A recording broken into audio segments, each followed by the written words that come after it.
Hace unos días publicaron uno de los hallazgos más importantes, yo diría, de este año, que es un embrión de un sinápsido no mamaliano, que es este que está acá, que pertenece al género Lystrosaurus. En realidad es este que está acá, este es el fósil de verdad. Esta es una reconstrucción de cómo se vería el animal en su huevo. Y ustedes dirán, ¿por qué es tan importante, no? Porque ahí parece un vertebrado cualquiera. ¿Por qué es tan relevante este hallazgo? Como dije, Lystrosaurus es un sinápsido no mamaliano, es decir, está dentro del grupo que posteriormente, en los millones de años, da origen a los mamíferos, pero Lystrosaurus sería una forma muy antigua de sinápsido en comparación con los mamíferos, que se llaman dicinodontes, porque justamente solo tienen dos dientes, que son los caninos que tienen al costado de un pico, que lo utilizaban para comer. Lystrosaurus significa reptil pala por básicamente su cara, como pueden ver, tiene cara de pala, y se alimentaba de vegetación. Vivió hace 250 millones de años, siendo uno de los lugares con más abundancia de Lystrosaurus, Sudáfrica, porque hay un registro continuo del Pérmico al Triásico, y lo que es más característico de Lystrosaurus es que es uno de los vertebrados que no solo sobrevive a una de las extinciones masivas más grandes del planeta Tierra, sino que prospera posterior a eso. De hecho, hay una biozona que se conoce como Lystrosaurus porque lo que más abunda y lo que uno más encuentra son fósiles de este animal. Para que tengan una idea, la extinción del Pérmico Triásico acaba con el 70% de las especies de vertebrados que había en el planeta, siendo una de las que sobrevive Lystrosaurus, y de hecho solo uno en un momento encuentra solo Lystrosaurus al principio del Triásico. O sea, no solo sobrevive a esta devastadora extinción, sino que además prospera posterior a ella, es decir, vuelve a diversificar en un par de especies más, y es muy exitoso para lo que es el principio del Triásico, cuando el resto de los clados de animales se estaban recuperando. De ahí a que sea muy importante este descubrimiento, porque además se creía que los sinápsidos para este momento de la evolución, que todavía estaban muy lejos de tener las características de los mamíferos, se creía que ponían huevos, pero nunca se encontró un huevo de sinápsido.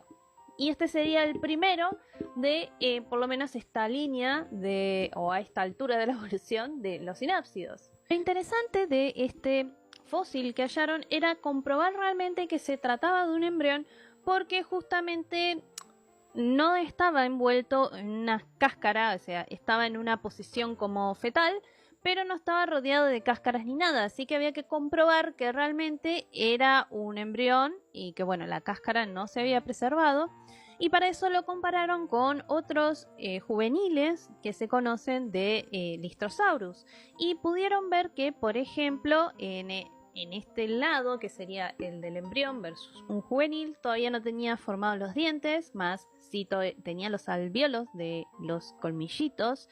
También que las mandíbulas, la parte inferior de acá, de lo que es el dentario, nosotros está marcada, por ejemplo, yo tengo marcada, que se llama sínfisis, todavía no estaba fusionada en ese espécimen en comparación con los otros juveniles, en lo que está ya fusionada esa unión entre los dos huesos.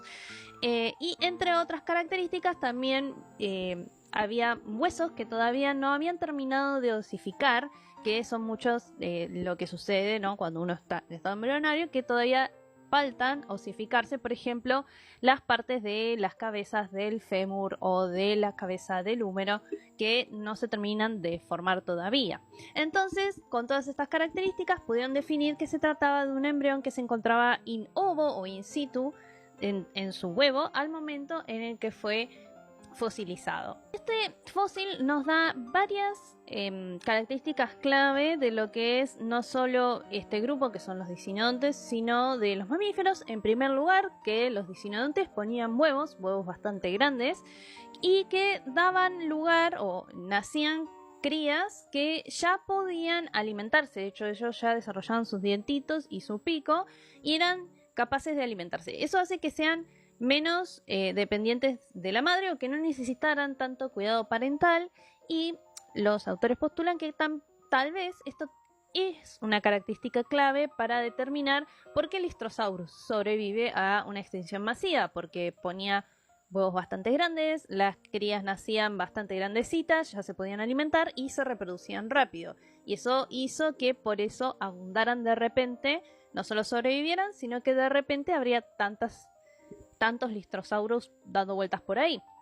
Y otro punto clave es cuando surgen las características que hacen de mamíferos. Ustedes saben que los mamíferos nos caracterizamos justamente por alimentar a nuestras crías, por producir leche y justamente por parirlas, es decir, no ponemos huevos, sino que paren a sus crías, las llevan dentro suyo. Esas características habrían surgido entonces mucho más adelante en la evolución, capaz en un estado más sinodonte, que es el siguiente estado, ya por entre el Triásico y el Jurásico, aprox, habrían surgido esas características, o cabe la posibilidad de que hubieran surgido recién ahí esas características, o antes o previo a que surgieran los primeros mamíferos. Pero bueno, todavía no tenemos a un mamífero o un sinodonte o una cría de sinodonte como para chequear realmente que estas características fueran así. Recuerden que, por ejemplo, el ornitorrinco, la quinta, que son mamíferos actuales, ponen huevos todavía, pero sí alimentan a sus crías con leche, por ejemplo. Entonces se cree que ese es un estadio previo que surgió mucho antes de que surgiera el primer mamífero. Así que bueno, cada vez más cerca de desentrañar esos enigmas evolutivos.